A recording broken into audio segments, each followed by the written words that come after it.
This is episode 131 of That Shakespeare Life. That Shakespeare Life is now available on our very own digital app. This app works on your tablet, phone, or TV and lets you explore the history of William Shakespeare with exclusive content, interviews, and documentaries not available anywhere else. You can cook, dance, and play your way through the life of William Shakespeare, all without any commercials. Find out more at cassidycash.com/experience and stay tuned after the episode for even more details. Hi, I'm James Tink of Tohoku University, Japan. Another great method for studying the life of William Shakespeare includes listening to this. It's That Shakespeare Life with my friend Cassidy Cash.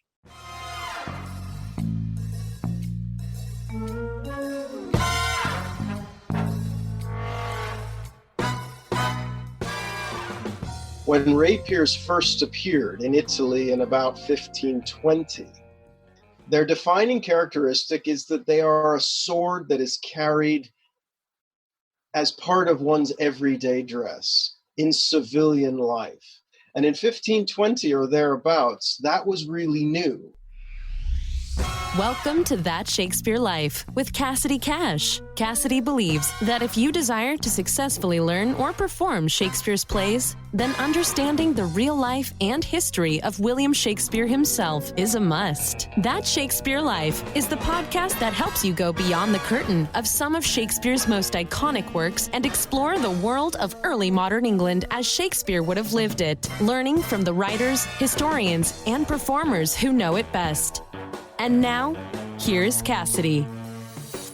The 16th century was the first time in English history and the first time in most of European history that the average person started carrying a weapon as a matter of daily life.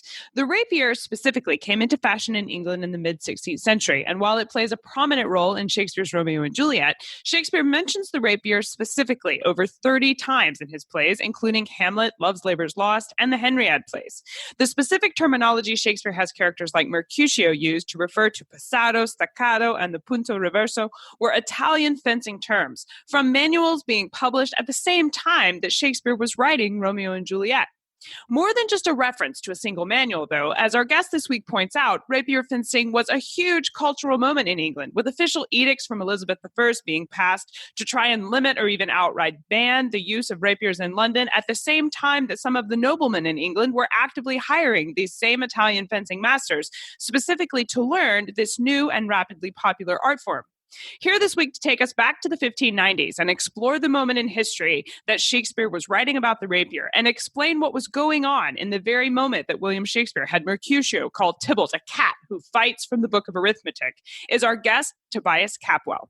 Dr. Tobias Capwell is curator of arms and armor at the Wallace Collection in London, home to one of the world's greatest collections of medieval and Renaissance weapons. He is also a well-known author, TV personality, and historical martial artist. His books include Armor of the English Knight from 1400 to 1450, Arms and Armor of the Medieval Joust, Arms and Armor of the Renaissance Joust, and Masterpieces of European Arms and Armor in the Wallace Collection. In 2012, he curated the major exhibition, The Noble Art of the Sword, Fashion and Fencing in Renaissance Europe, from 1520 to 1630, the first international show to focus on the rapier and civilian combat in the early modern period. Toby is also a founding member of the modern historical jousting community and has fought in major tournaments all over the world. In 2015, he had the unusual honor of serving as one of two fully armored horsemen, escorting the remains of King Richard III from the battlefield at Bosworth to their final resting place in Leicester Cathedral. You can follow Toby on Instagram at Tobias Capwell. Links to that, as well as his work, will be in the show notes for today's episode. Hello, Toby. Welcome to the show. Hi, thanks for inviting me. Toby, please explain the rapier for us in terms of a style of weapon. What exactly is a rapier? Well, that's a very important question. And like a lot of important questions, it's difficult. It's complicated, and there's really no easy or simple answer. But we have to approach the question and see what we can say about it, because it defines everything that we're going to talk about, really, when it comes to Shakespeare and swords. The rapier is defined by its context, its functional context, the habitat in which it exists, rather than its typology, rather than the length of the blade or the type of hilt or whatever. That's the first key point. The typology did become more specific later, but essentially, when rapiers first appeared in Italy in about 1520, their defining characteristic is that they are a sword that is carried as part of one's everyday dress in civilian life. And in 1520 or thereabouts, that was really new. In the Middle Ages, previously, everyone carried knives for self-defense, but swords were not really socially acceptable in civilian life. People didn't swagger around with swords on their hips in the Middle Ages. And if you did, you'd be arrested. It was understood that when you're traveling, that's an appropriate time to wear a sword because there's no police forces and your own safety is your own business on the road. You wear swords when you're hunting. You wear swords, of course, ultimately, most importantly, when you go to war, in the service of your lord or your king. That's a very important note. We have to keep that in mind for later discussion. There is an association from ancient times between the sword and noble, honorable service for one's country, one's people, one's lords, okay? Wearing a sword in everyday life was new from around 1520. And it starts in Italy and grows very rapidly to become an absolutely universal, in Europe, Renaissance fashion and convention. And rapier simply comes from the word simply comes from the Spanish, espada ropera, which means literally sword of the robe. And less literally, but perhaps more accurately, it just means clothing sword, the sword you wear with your everyday dress. That's what rapier ultimately means. It's saying that this is not a military sword. This is something else that exists in a different social context. And from espada ropera, we get épée rapier in French and rapier in English. And when rapiers started to be used in the 1520s, they're basically just taking their military cut and thrust swords, very similar to the swords that soldiers and knights are using in the 15th century, and taking them into civilian life. But, once you change the functional context of a weapon, it evolves. It changes to become optimized for that new situation. And fighting in a back street in Verona against one adversary is a very different prospect than fighting in armor on a battlefield against a massed enemy. So the blades of rapiers get narrower and longer, and the fighting style changes. And so over time, the rapier develops its own very distinct typology. But that's not what the word means, and that's not where rapiers come from, if you see what I mean. I do see where you mean. And it's neat to see this idea of the personal defense weapon kind of growing in this way during the Renaissance. Now, we don't often see Shakespeare depicted with a sword at his side, though, which is interesting to me, because if it was this everyday weapon for the average civilian, was the sword something a man like Shakespeare, with his profession and status, would he have carried a rapier in an everyday way? Yeah, probably. I mean, there's a couple of things to say about that. First, there are no full-length portraits of Shakespeare, as far as I know. They're either head and shoulders portraits or, near the waist portraits. I don't think there's a portrait where a sword would be likely to appear anyway.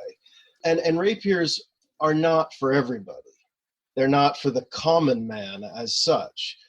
I mean, it's kind of woolly and ambiguous, and it has a lot to do with an individual person's attitude towards himself.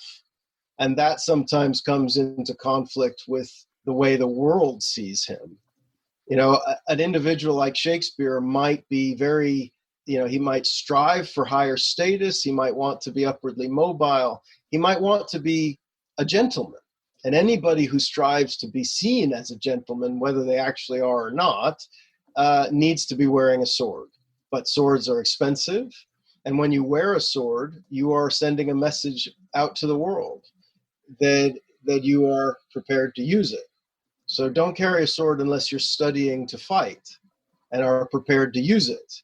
And that brings with it all kinds of other financial and social obligations. But it's clear that Shakespeare and the actors and playwrights of his day were swordsmen. They were trained swordsmen. It's an important part of their job. They have to perform sword fights personally on stage all the time. And Shakespeare's contemporary Ben Jonson killed a man in a duel. Christopher Marlowe was killed in a fracas of some kind in a pub in Deptford.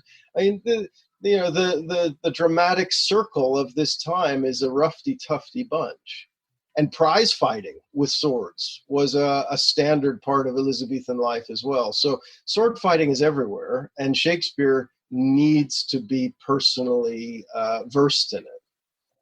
So how long did this fashion last in England? Did this carry on after Shakespeare's lifetime, or was this pretty short-lived there in the 16th century? No, it carried on into the end of the 18th century. After about 1750, the preferred weapon for private duels rapidly became the pistol, and swords became increasingly seen as old-fashioned and anachronistic. And, by the second half of the 18th century, gentlemen, shoot each other with pistols rather than stab each other with swords.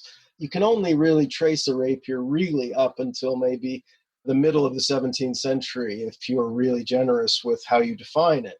After that, the rapier evolves into the small sword, which is a sword for another age. Did the fact that suddenly everyone was carrying swords around lead to an escalation in violence for everyday Renaissance society? Were there more fights because everyone's walking around with this swagger and a sword? Yes, absolutely. I mean, this is a fascinating historical case that really proves categorically that if you arm the population, violence goes up. Absolutely. The French historian Brantôme tells us that in 1 year, in the reign of King Henry III of France, 8,000 gentlemen and noblemen were killed in private duels in 1 year. That's the deaths. That's not the total number of duels, because, of course, duels happen where there's no fatality. So this is the introduction of swords into Renaissance society breeds a savage dueling subculture. It was always technically illegal, but most authorities turned a blind eye because the authorities were themselves made up of the sword-wearing classes who were involved in the behavior themselves. So it was illegal, but it was condoned. In Shakespeare's time, this is it's a very dangerous society, and you have to be very careful because there's an expectation that personal disagreements of all kinds may be solved in I that will lead to homicide. There's so many connections to the American history of the Wild West in all of that I hope to really draw some parallels later. Yeah, but absolutely. that's Absolutely. The way it strikes me is like everyone's got a weapon, and any issue you have, that's how we're going to solve it. Yeah, and it's especially dangerous because the sword is such an emblem. It's such the ultimate symbol of power over others. In the Middle Ages, the sword is a power of God-given rights to exercise rulership and power on earth. That's probably one of the reasons the rapier became popular later in the Renaissance in the civilian world. It's symbolic power. But that means that it develops this own subculture. I mean, this isn't just about people knifing each other. There's a whole kind of codes of behavior that come with the use of the sword and this very specific use of it in affairs of honor, in duels of honor. One of the people in the 16th century that wrote down kind of these rules and manuals of how to behave with a sword, of this system of honor that you're talking about, is Vincenzo Saviolo. Now, how does the timing line up for Saviolo's manual and Shakespeare's Romeo and Juliet? Could Shakespeare have used Saviolo's fencing manual as a source for this play that features the rapier so prominently? Yes and no. I mean, Saviolo is a very important character in the discussion of Shakespeare and sword fighting, and specifically Romeo and Juliet. But he's not the only one. Saviolo is part of a phenomenon, of a fad, where Italian swordsmen were influencing the practice in England. And that had been going on since about 1570. The Giacomo de Grassi was probably the most influential of the Italian fencing masters of the second half of the 16th century. And he wrote a book in Italian, which was published in 1570. It has a very long and convoluted title. Let's just abbreviate it and refer to it as the correct method of safely using arms, both for offense as well as for defense. He goes on and on. That's the abbreviated version. Yeah. Very long. Yeah, having a long title kind of goes with the territory in the 16th century as an author. But Giacomo de Grassi, he really solidified and brought together a lot of the core principles of Italian rapier fighting for this civilian dueling context. And his book was printed and it was disseminated throughout Europe, and it had a very, very strong effect in England in the 2 decades before Romeo and Juliet was written. So this is an existing culture. There were already Italian masters teaching in London. They're emigrating. They're setting up schools in London to teach English gentlemen and noblemen the latest, most fashionable, most revolutionary Italian sword fighting methods. And so Shakespeare initially is, in Romeo and Juliet, he's referring in general terms to this culture of the Italians in London and to all of the responses that stimulates. Some Englishmen were all for Italian swordsmanship and were falling over themselves to study with Italian masters in London like Rocco Bonetti, who was famous for confronting the London sword masters in the street with a two-handed sword.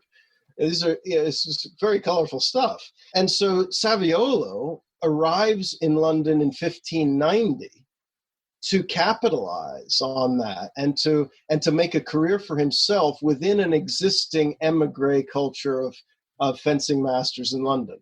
Now, it's important to note, of course, that for Saviolo, his chronology, his time frame of when he was in London dovetails and agrees with the writing of Romeo and Juliet perfectly. I mean, we don't quite know when Romeo and Juliet was written, but I think the general consensus is that it was written between 1591 and 95.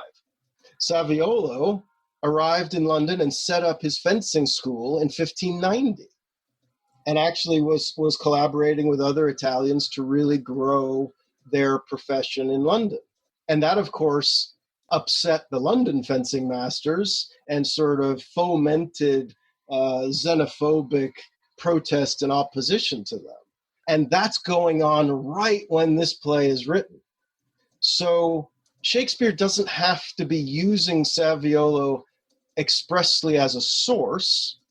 His references are referring, though, to a very contemporary situation in the culture that everybody in South London is going to be perfectly familiar with.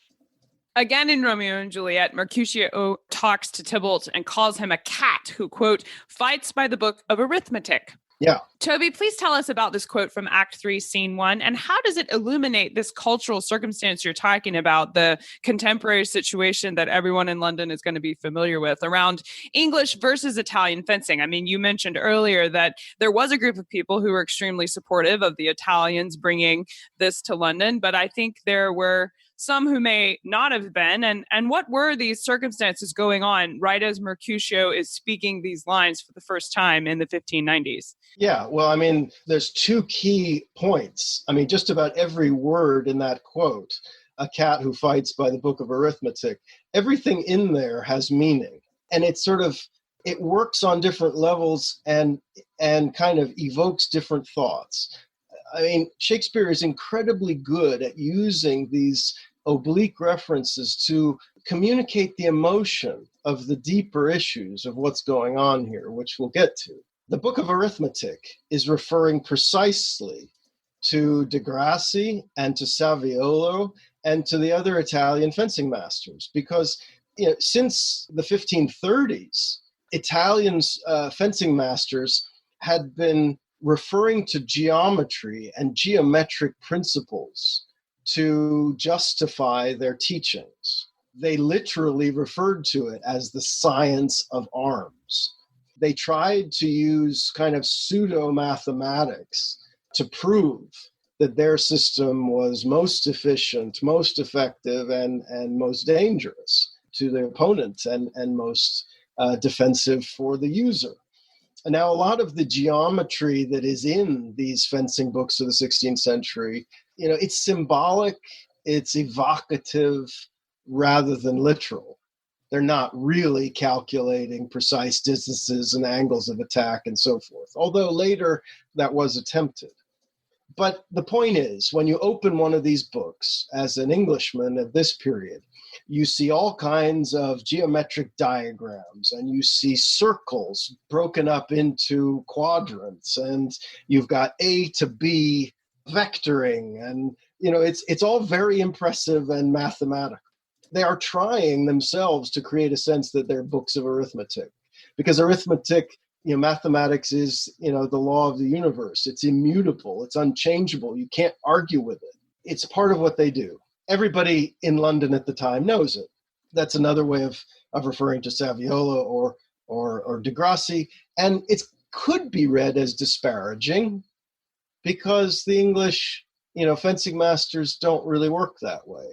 And all of this arithmetic, all of this science, it's all nonsense. You still need to get in there and, whack the guy on the head or whatever. and they have a point. I mean, it's generally not real math. It is a kind of cosmetic veneer. And I can see how proper fencing masters would object to it. And there were some Italians that did too.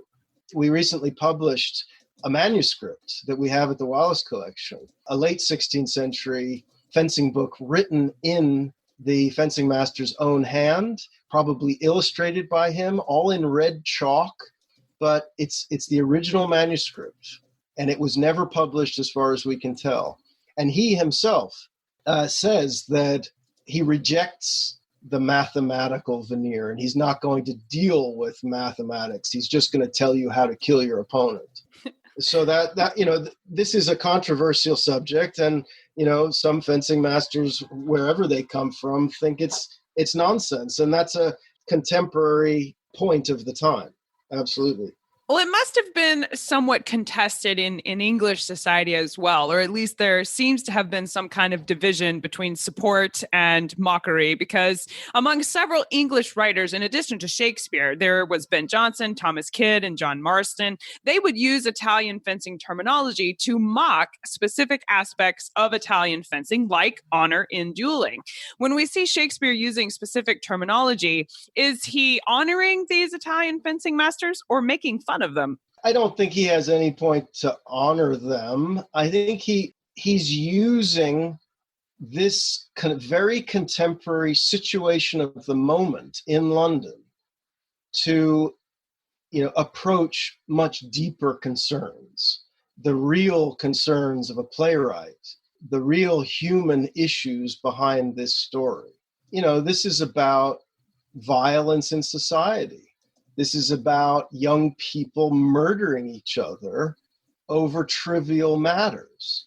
This is about the morality of the presence of weapons in everyday society and the tragedy that can unfold as a result of that presence.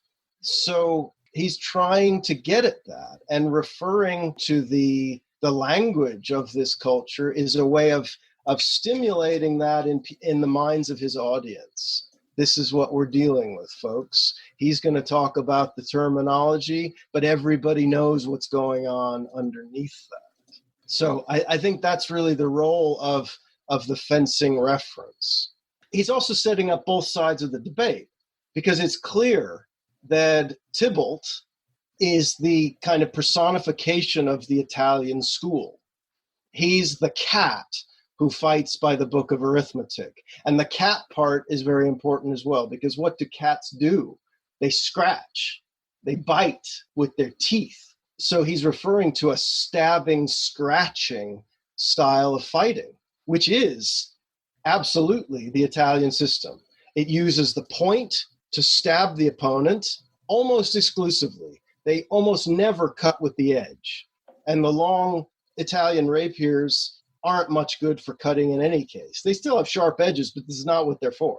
What they will do sometimes is they will try ripping, slashing actions with the very point of the weapon.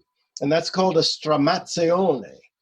And that's very much like the scratch of a cat's claw, combined with this puncturing and stabbing. And it's all very, very nasty and brutal and horrible, as contrasted to the way an honorable man fights when he is training to defend his people and his country honorably on the battlefield. This method of fight is only about murdering people in everyday life. It's not any use on the battlefield. And that's not really controversial. That's just a fact. I mean, contemporary military manuals are, very explicit about rapiers being useless in battle. This is the crux of the moral problem here. So that's Tybalt. And then Mercutio, on the other hand, I think is a really fascinating character, because on the one hand, he's kind of, this is just my feeling. I don't know if Shakespeare scholars would agree with this, but in reviewing the play again and always, I've kind of felt that Mercutio is a sort of pseudo-chorus. He's not an absolute chorus like the one in Henry V. He doesn't ever break the fourth wall and talk expressly to the audience. But, just as he's the kinsman of the Duke, who ends up as a kind of mediator between the Capulets and the Montagues, Mercutio is also a kind of mediator between the world of the play and the real world of the audience.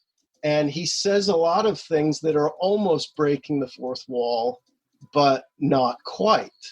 So he is really representing the English fencing masters and that opposition to the Italian method. But the English masters also had to accept that this was a very effective fighting system. They weren't arguing ultimately that it didn't work. They had other problems with it, moral problems, but ultimately business-related problems. Now, you've alluded to this previously, but I want to address the contrast over the morality of using a rapier, because we've talked about there being divides in England over your opinion of Italians as well as over your opinion of fighting styles. But if this weapon was specifically for use in everyday life, to be used for self-defense as something that was a new way to settle your private grievances, that seems like it would have been a controversial subject, considering the existing divide in religion and morality that was going on in England at the time between Catholics and Protestants and other sections of society as well. What was the ethical and ideological opinion, or were they divided at this time concerning the morality of the rapier or the rightness of using a sword?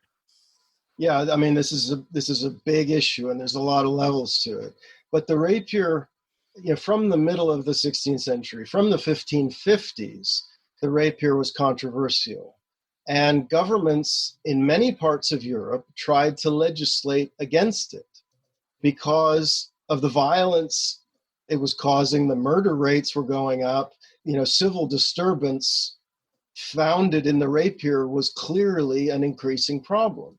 One of the difficulties that a lot of authorities had in trying to make laws forbidding the use of rapiers or the carrying of rapiers is that they could never define precisely what a rapier was. In the edicts of Queen Elizabeth I, for example, who was trying to stop rapiers being carried in London, they sort of stumble over themselves a bit trying to define what a rapier actually is. And they say, well, it's those long stabby swords, those are long swords. Those long swords that are like spears, And this is absolutely echoed in the modern world. I mean, in the UK, there are continual efforts to legislate against edged weapons of all kinds, and they can never define their terms, and they never really have any idea what they're talking about. They try to ban samurai swords. What's a samurai sword, and why is that so much more dangerous than any other sword?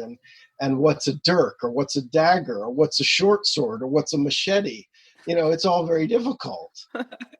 The essential problem with the rapier is that it is expressly a murder weapon.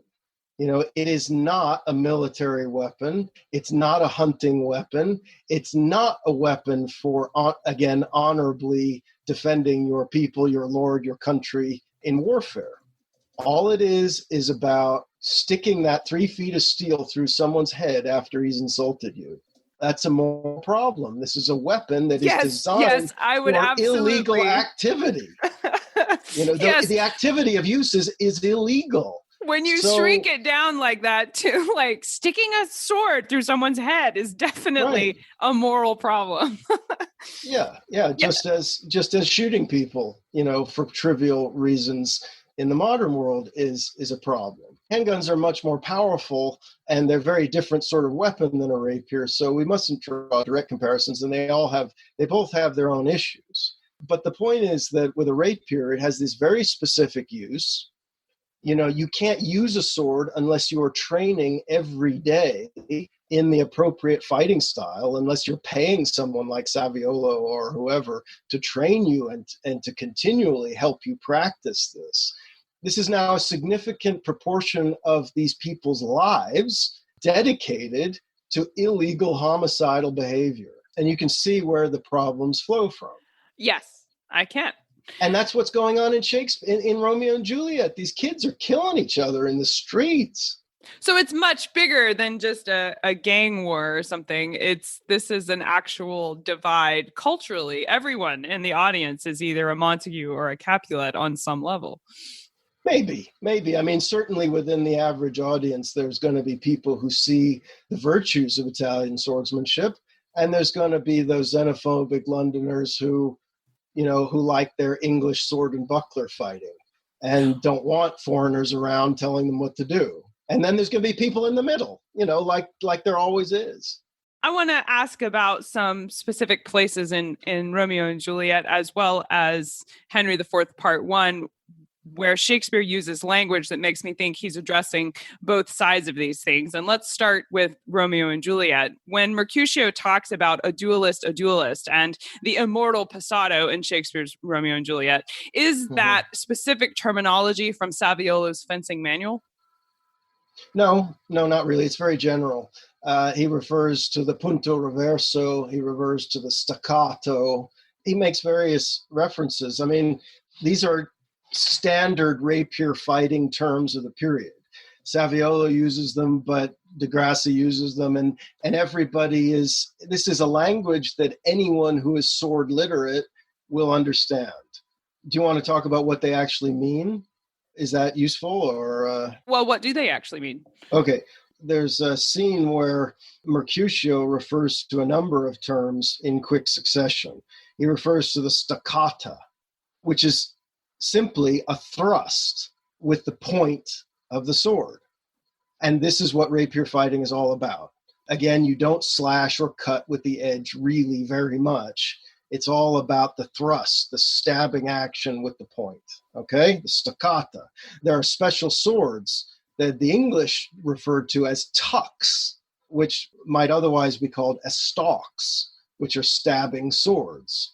And it's the same word. The punto reverso is another term that he uses, but it's again very general. It's a reverse attack, basically, as contrasted to a punto diritto, a direct attack. If you imagine yourself as a right-handed person, for the sake of argument, although there's left-handed fencers, of course, if you're a right-handed person, a punto diritto is simply moving forward and attacking on the same line. Your arm is just extending and attacking on your right line. That's a direct attack. Now, a punto reverso is where you're disengaging from that line and you're coming in on the other side. If this was a cut, a reverse cut, it would be a backhanded cut as opposed to a forehanded cut. This is very basic stuff, and you can't really nail it down to any particular fight manual, and you don't really need to. The passado, it literally means on the pass. It's an attack in combination with a step forward or a step to the outside. Now, again, if you imagine yourself in a fight, you can attack the person without moving your feet if the distance, warrants it. But if your opponent is further away, you need to move the sword and step forward at the same time. And there are various steps and there are various attacks, and you might be stepping away from an opponent attacking you while you're attacking them. But the passado is the pass. It's a passing step. Sometimes it specifically means that you're stepping with your rear foot, and your rear foot is passing your front foot. But it doesn't always mean that. There's also, don't forget, the one that confuses a lot of acting students in my experience, the hey. A lot of actors playing Mercutio, they're very proud that they know what a passado is, but they get to the hey, and they don't really know how to read that or how to play that. As far as I understand it, and if anyone else has another idea, they should write it in, and I'd be pleased to know it. But my impression has always been that the hey, it's an exclamation that registers a hit. You might yell it when you're hitting somebody. Hey, right? In sport fencing, a lot of sport fencers still use the French equivalent, la. They hit someone and they say la. La. Yes. My son is a fencer. That's his sport of choice. And I was just thinking, I don't know, but there's also a move that they taught him to do where you will stamp the ground to draw your opponent towards you to get them to react. Could a hey be what you would say to throw someone off guard mentally so they're not focused on their next attack? It might be. I mean, vocalizations are a whole nother issue. Vocalizations in fighting is a whole nother issue. So it's not the same thing as a move with the passado as a certain move. No. Okay. It's like touche, right? Gotcha. Okay. So it's like a statement. Gotcha. It's a statement. It's something you yell. It's an exclamation that you expect to hear when people are fighting.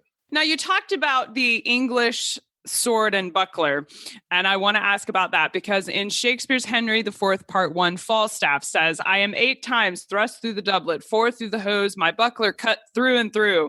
Now, is this reference to a cut and thrust fighting style here? Is this an anachronism? Because it seems almost like a bunching up of several of these styles that you just mentioned. No, it's not an anachronism, really. I mean, sword and buckler fighting is much older than rapier fighting. The earliest surviving fencing text is a German manuscript, probably dating from the very late 13th century or the very early 14th century. And it's now in the collection of the Royal Armouries in Leeds. And it is exclusively dedicated to sword and buckler fighting. So this is a medieval fighting style that was still absolutely current throughout the 15th century, throughout the period of Henry V, and sword and buckler fighting was still being taught in Elizabethan England. That's a testament, really, to its supreme effectiveness. Essentially, a buckler is a little fist shield. It's smaller than a garbage can lid, really. But some bucklers can be a bit larger.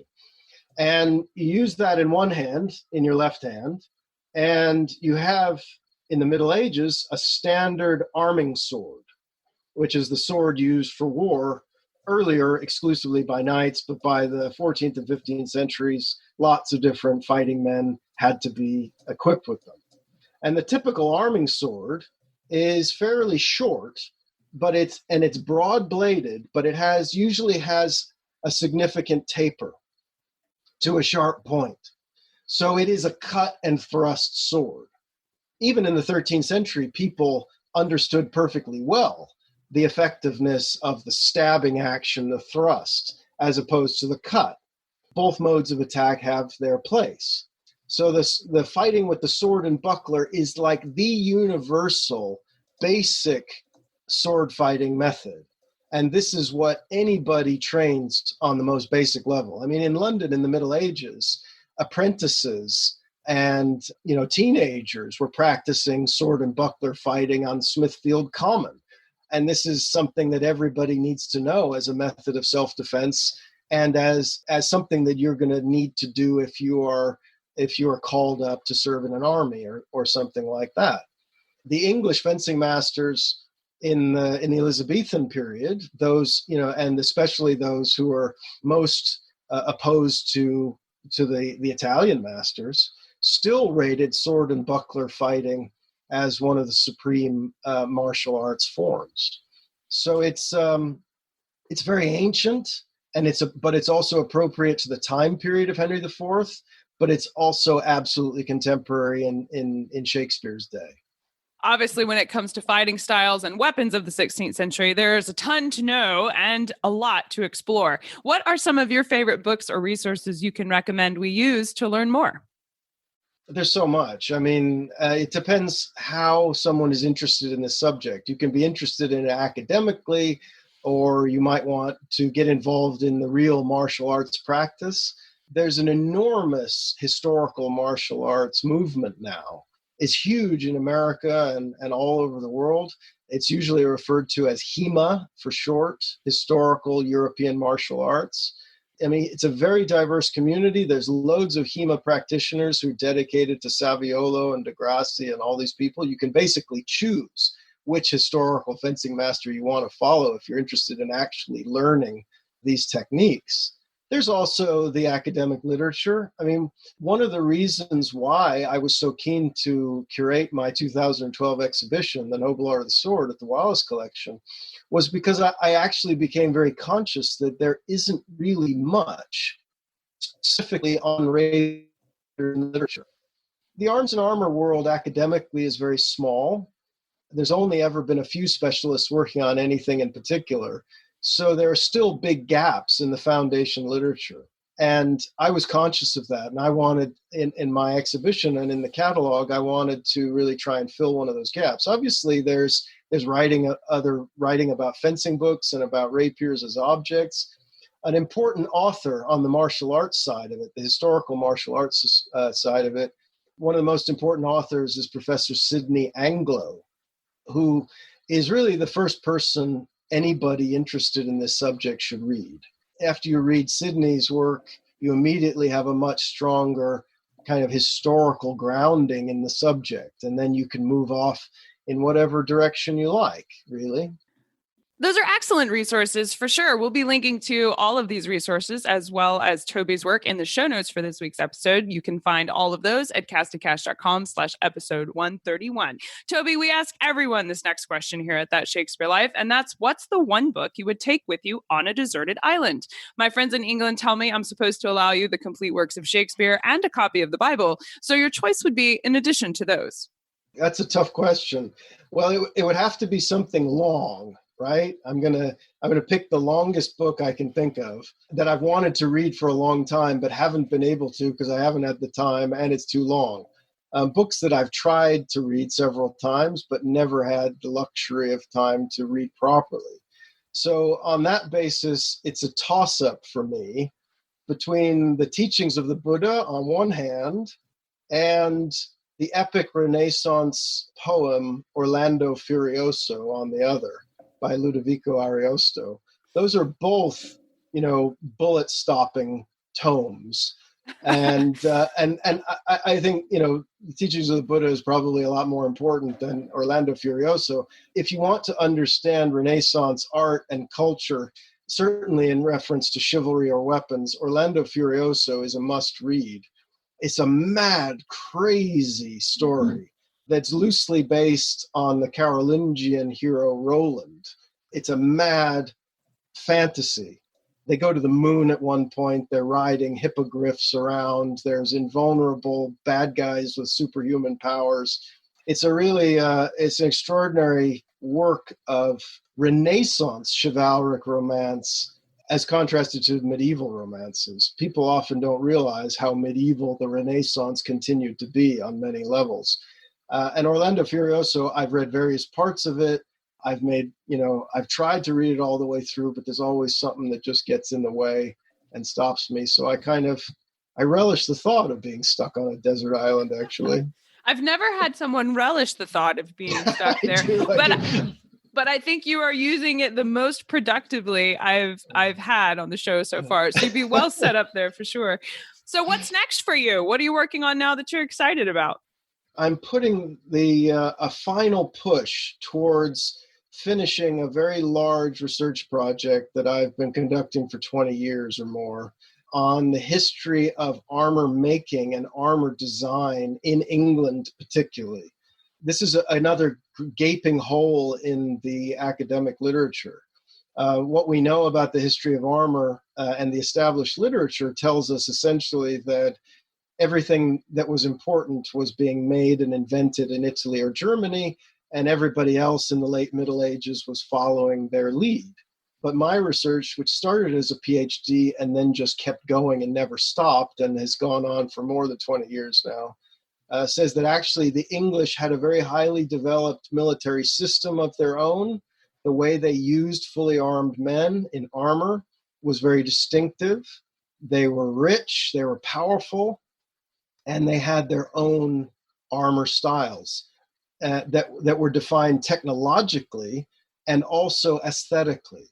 The English needed very specific function and technology from their armor, but armor is also a work of art. It's also an artistic expression, and so aesthetic taste comes into it as well. And this work's been fascinating because it relates to what we've been talking about. Really, it relates to conceptions of Englishness and how the English saw themselves and their relationship with the continent. To what extent did they embrace continental influence, or how did they react against it? I've published the first volume of this. That's Armor of the English Knight, 1400 to 1450, which came out in 2015. The second book, which is for the period 1450 to 1500, is almost to design. We'd be in design if not for the coronavirus, which has played havoc with my production schedule, as with so much else, of course.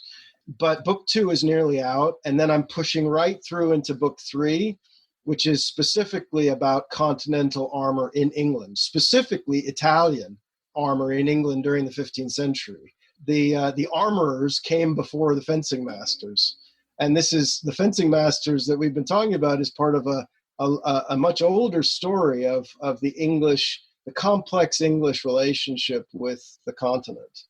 This is fascinating research. I can't wait to hear about how this goes. Thank you so much for sharing about that with us. Toby, thank you so much for being here and talking with us about the rapier and helping us explore what it was like for an everyday weapon to appear during Shakespeare's lifetime. This has been a great conversation. Thank you so much. My pleasure. Find all the resources Toby recommends in today's episode, as well as bonus history and a link to our own documentary short on the art of the sword, featuring Toby and other historical experts all about the history of the rapier, all packed into today's show notes for this week's episode. Find all these things at CassidyCash.com/episode 131. That's CassidyCash.com/EP131. How would you like to see the video of this week's interview? You can watch this interview as well as other exclusive interviews not available anywhere else right inside That Shakespeare Life app. That's right! That Shakespeare Life is now streaming on our very own digital app. We are very excited to make this available, and not only can you stream podcast episodes anywhere you go, but the app contains exclusive content like activities, games, documentary shorts, expert interviews, and animated plays, all free from ads and available anywhere you might be. You can learn Shakespeare's history from the experts who know him best while you're in the carpool line, cooking dinner, or even while you're working out. Take Shakespeare history with you wherever you go, all without any commercials. Download the app now at CassidyCash.com/experience. That's CassidyCash.com/experience. That's it for this week. Thank you for listening. I'm Cassidy Cash, and I hope you learned something new about the Bard. I'll see you next week. Bye-bye.